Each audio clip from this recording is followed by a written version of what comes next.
Hey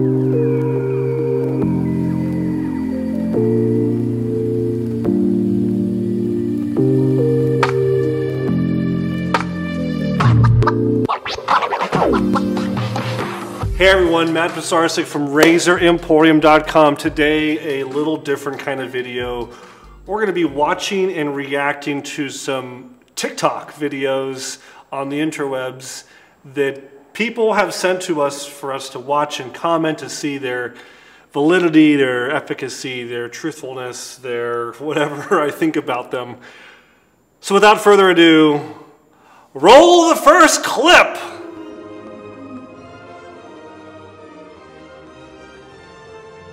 How to shave anywhere and avoid bumps and burns like a dermatologist. First, you want to wet the skin with warm water to soften the hairs. Next, you want to apply a sensitive skin shave gel. You can even... He says he's a dermatologist. First, wet the beard with warm water. For most people, warm water is fantastic, but for a lot of other people, and I have a whole cult of followers now, cold water is actually better for the skin and for shaving. I know more than you. All right. Use conditioner or a non-foaming gentle cleanser. You always want to shave in the direction of hair growth. I agree. So many people chase this with the grain, against the grain, across the grain thing. I'm happy to see a dermatologist say always shave in the direction of hair growth. Ding. Finally, here's a pro tip. Apply a gentle exfoliant like salicylic acid the day after to prevent ingrown hairs. I can't comment on the salicylic acid to prevent ingrown hairs. No comment. Next question. Any other questions? No comment. I've used it when I was younger for like acne treatment, for pimples and stuff, so maybe it could help.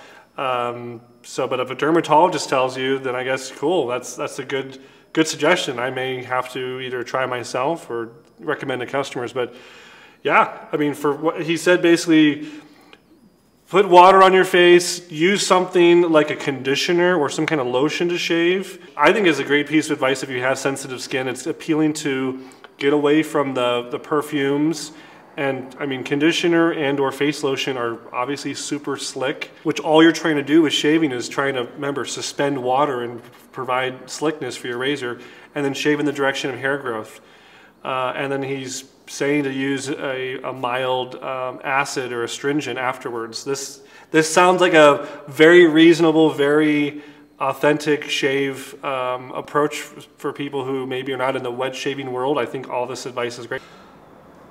Number 2! I like to live dangerously. I love this razor that I got from Alley-Oop. It's a portable 3-in-1 razor that has water and soap built into it. Water and soap. You can easily refill the water, and you can also refill the soap and the razor blades. You can get their refills on their website.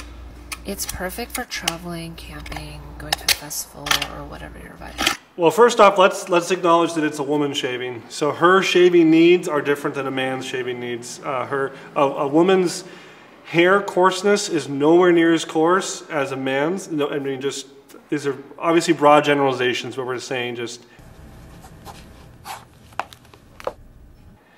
on a typical basis. The density. I'm your density. How much hair is actually present? How many hairs are coming out of a certain amount of area is way different. But all that being said, a cool little travel compact that has water and soap and a cartridge does seem very convenient. It does also seem like a great way for this manufacturer to get you to buy refills. Money, please. My money. So I think you could assemble something very much like this without having to get into a refill system. Cool nonetheless, and I think for most guys out there or girls, this would probably be fine. If you have ingrown hair tendencies, any cartridge razor may not be a good idea for you, but the rest seems okay. I guess you need a vial of water, if you're going to a hotel, but they have water at a hotel. If you're going camping, you better bring water to be drinking, so do you need to bring water? I don't know. It is cool that it's all together. I do like that. I'm not trying to be a hater. I'll go back to drinking my haterade over here, but I guess just avoid buying a bunch of refills for anybody, right? Let's go to the next video. Whoa.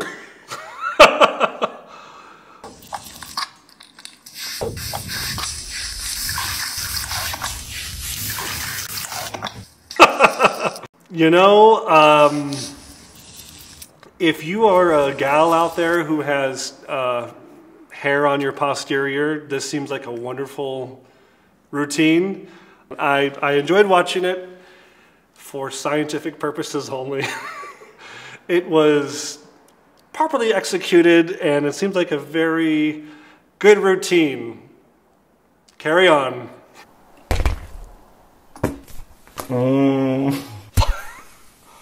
What? Like a Tibetan monk?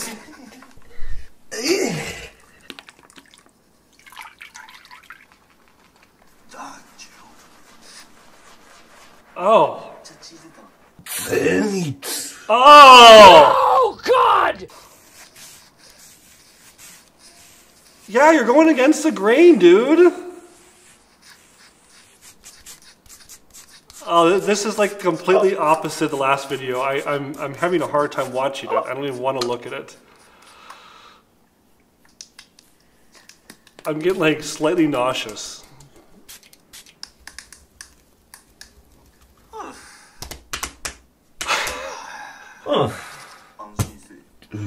Okay, I don't even know where to begin. Obviously, he's either doing this as a joke or he belongs to some kind of religious sect that has a hair code requirement because he's deliberately making a cul-de-sac kind of thing going on.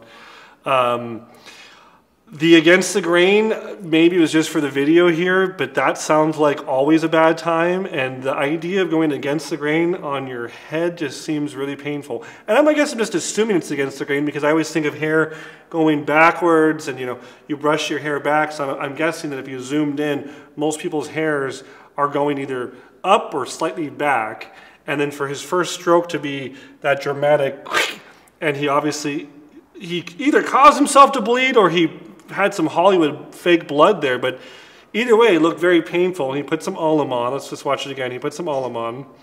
It's this right here. This part. Oh. Yeah. Ah. Ugh. You know, but I've never head shaved, so maybe this is just just par for the course. I've watched some people like do a head shave. I've never winced like that. I think it's the against the grain that's really getting me. I think I would have the same reaction if I saw someone take a cartridge razor and just go, you know, and just go against the grain on their cheek. I think I would have equally as much of a reaction. Not as enjoyable as the last video, and I'm going to move on because, yeah, if that's the way he wants to shave, he obviously is doing it. Boy, have you lost your mind, because I'll help you find it. Let's see this guy. Just why, bro? Tell me why. Tell me why. Tell me why. Tell me why. Tell me why, because I want to know why. On some real down. Okay, well, he's feeling insecure because he looks like he's 17 or 18 years old. And yeah, anyone in high school, your face is still transitioning from your boyhood face to your man face. Your face maybe hasn't filled out, maybe your cheekbones, you know, or your jaw hasn't really gotten as much, you know, definition to it quite yet. And so facial hair makes you feel more secure. And I know nothing about keeping facial hair to make me feel more secure. That's not something I've ever experienced in my life.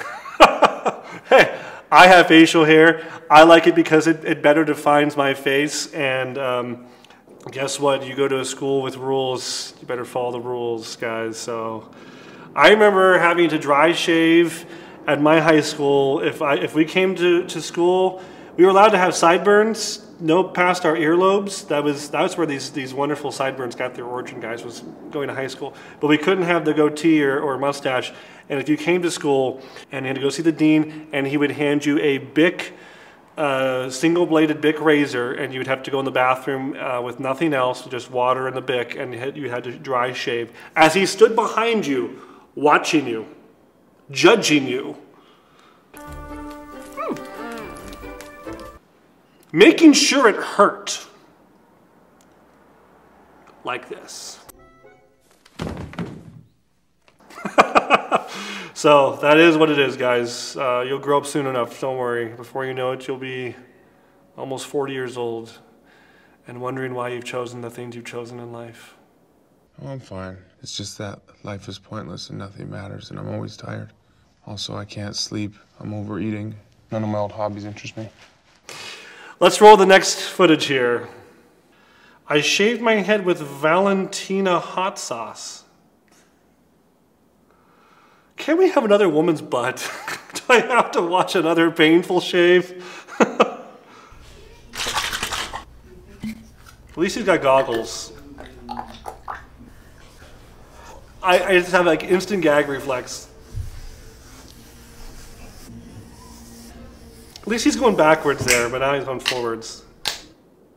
And what's with this? Is this like a thing that you have to test to see if you get a close shave with a suction cup of some type? The first guy used a plunger, and this guy used some little, toy. I guess that's the metric. Maybe I should bring a toy in here that when I'm done shaving, I gotta go and, see if it sticks to my cheek or something. I don't know. At least he was going with the grain.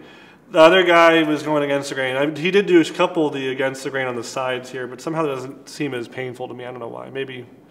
But, I always tell people shaving, a shaving cream, a shaving lotion, a shaving gel, a shaving foam, they are all trying to do the same thing, and they're trying to suspend water to your skin. They're trying to be a medium that holds water and freezes water to your face. It suspends it to your face. So hot sauce, pretty thick, consistency. I'm guessing a big part of hot sauce is water.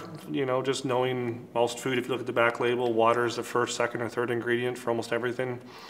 So, yeah, maybe it stung a little bit. Maybe he's just a glutton for punishment. But if it works for him, at least he was going with the grain on some of them. Cool story. Not for me. I'm glad you enjoyed it. TikToks, I've been wondering, should I put Razor Emporium videos on TikTok? I don't know. It seems like this is just silly stuff. I think people come to this YouTube channel for a little bit of silly, but a lot more of advice and personality. But what do you guys think? Do I need to make a TikTok account? Do I need to show these guys up and have actual helpful information? Or is TikTok just a funny place to see, cat videos and stuff? I don't know. Tell me below in the comments. If you do leave a comment, you're entered into win this, the official Razor Emporium black and blue t-shirt. That's all I got for another episode of TikTok Shave Talk videos here at Razor Emporium. We'll see you next time, guys. Thanks.